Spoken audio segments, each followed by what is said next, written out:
Welcome to English Vault, a channel where stories open doors to wisdom, motivation, and better English. Today I want to share with you one of the most extraordinary journeys of our time. It's not just a story about fame, it's not just about money or power, it's about resilience, faith, and the courage to rise above every limitation. This is the life-changing story of Oprah Winfrey, a woman who was born into poverty, faced abuse, rejection, and countless obstacles, but went on to become one of the most influential and powerful women in the world. Her journey is proof that where you start does not decide where you end.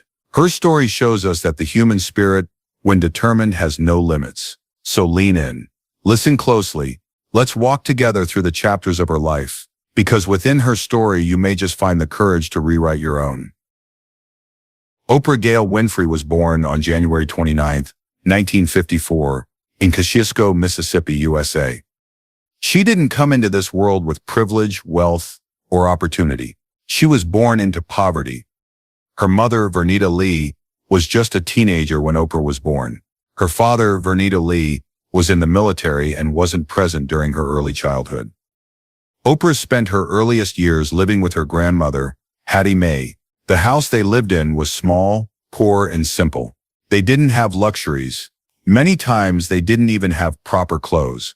Oprah has often shared how her grandmother used potato sacks to make dresses for her to wear. Imagine that, a little girl going to school in clothes made from potato sacks. Other children laughed at her. But even as a child, Oprah carried something inside her that no poverty could take away, a powerful voice and a hunger to learn. Her grandmother taught her to read the Bible at the age of 3. By the time she was in kindergarten, Oprah was already reading to her classmates. That love for reading would become the seed of her future power. But poverty wasn't Oprah's only struggle.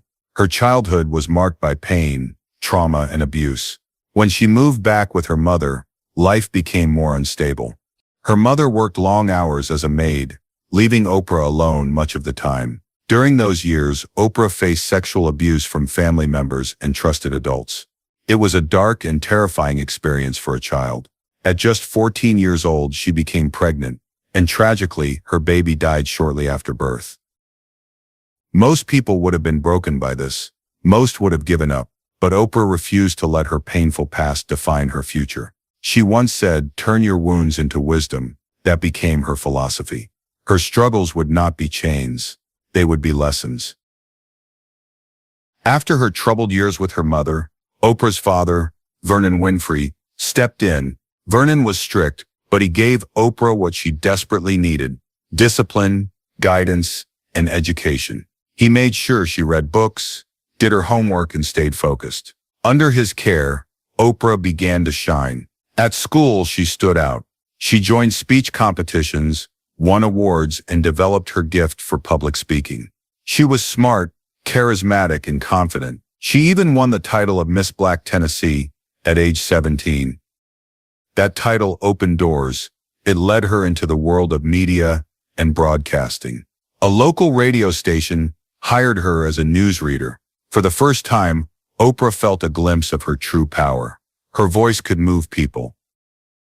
Oprah's journey in media wasn't smooth. She started as the first black female news anchor at a local station in Nashville.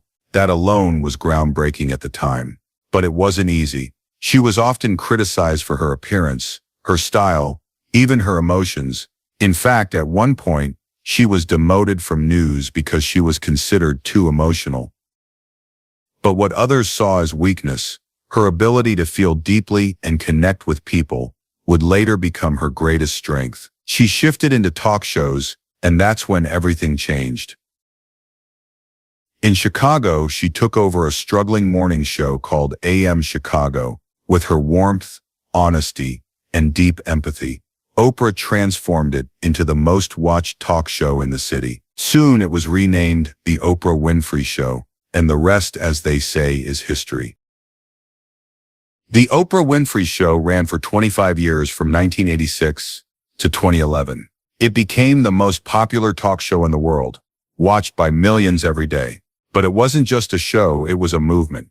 Oprah didn't just interview celebrities. She shared stories of ordinary people, survivors, dreamers, and changemakers. She brought tough topics, abuse, poverty, racism, health into living rooms across the world. She used her platform to inspire, educate, and heal. Viewers felt like Oprah wasn't just a host. She was a friend, a teacher, a sister, a guide. Her authenticity made people trust her, and that trust turned her into one of the most powerful voices in modern history. But Oprah wasn't content with just being a talk show host. She became a businesswoman, producer, and media mogul. She founded her own production company, Harpo Productions. Through Harpo, she controlled her brand, created movies, shows, and expanded her influence. She later launched Oprah, the Oprah magazine, and her own television network, ON. She became the world's first black female billionaire, from wearing potato sacks as a child to building a billion-dollar empire. Oprah's story became living proof that poverty is not permanent if you refuse to give up. But what truly makes Oprah extraordinary is not her wealth, it's her heart. She has given hundreds of millions of dollars to education, charities, and social causes. She built the Oprah Winfrey Leadership Academy for girls in South Africa, giving young women from poverty the chance to transform their lives. Oprah has always said, "To whom much is given, much is expected." She believes success means nothing if you don't use it to lift others. So what can we learn from Oprah's incredible journey? Number 1, your past does not decide your future. She was abused, rejected, and shamed, but she refused to let her scars define her. Number 2, pain can become power. Instead of hiding her struggles, she shared them, and that gave millions hope. Number 3, authenticity is strength. Oprah succeeded because she was real. She cried with her guests, laughed with her audience, and never pretended to be perfect. Number 4, education changes everything. Reading, learning, and discipline saved Oprah from destruction. Number 5, success is service. True power is not in wealth, but in giving back and empowering others. Oprah's story is not about luck, it's about choices. She chose to rise above her pain. She chose to believe in herself when no one else did. She chose to use her voice not just for herself, but for the world. From a little girl in Mississippi wearing potato sacks, to a woman who influenced presidents, queens, and millions, her life is proof that no amount of poverty can hold down a determined soul. Now let me ask you, what about your life? Are you facing struggles? Do you feel trapped by poverty, failure, rejection, or pain? If yes, then remember Oprah's story. You are not defined by where you start. You are defined by how far you choose to go. Your scars can become your strength. Your rejection can become your redirection. Your struggle can become your success story. You may not know it yet, but within you lies the power to rise higher than your circumstances. Oprah once said, "The biggest adventure you can ever take is to live the life of your dreams," and she proved it. Her life is a message written in bold letters across history. From poverty to power is possible. So my friend, as you finish listening today, don't look at what you lack. Look at what you already have. The strength to rise, the voice to speak, the dream to chase, because if Oprah could do it, so can you. Thank you for listening to this life-changing story on English Vault, where stories inspire and English empowers. If this story moved you, don't forget to like, share, and subscribe. And remember, no matter where you start, you have the power to rise, to grow, and to transform your life. Just like Oprah Winfrey, you can move from poverty to queen.